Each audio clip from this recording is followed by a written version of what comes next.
Hello ServiceBuilder users, today I'm going to show you how to autofill your schedule right after this. After July 22nd, I haven't scheduled any bass players. You'll see here that this spot is empty on July 29th, August 5th, August 12th, and so on. Today I'm going to walk you through how you go about scheduling your players automatically. To start, we're going to click on the role that we want to schedule.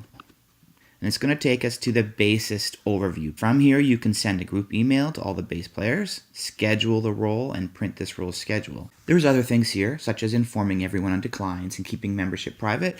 We're going to focus today on scheduling this role. So let's click on schedule this role. When we do, it's going to take us to this role scheduling page. Bassist is selected, and I've got Sunday worship as the default service. As I look through here, we've got all these different bass players on up until here.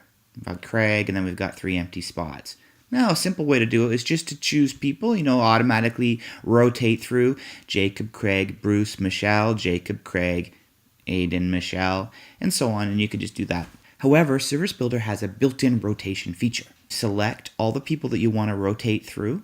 You might uncheck some people who are on once in a while, but you don't want to regularly schedule them. So I've deselected Aiden and Seth. ServiceBuilder figures out that Michelle is next. She's the next one that you would expect to rotate. But you could change that. You could say, I want to start with Bruce next.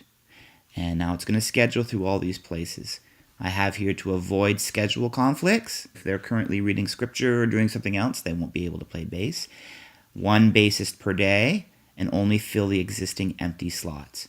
Click Save, and it's done. Let's scroll down, and you'll see here, Kreg, Jason, Jacob, Kreg.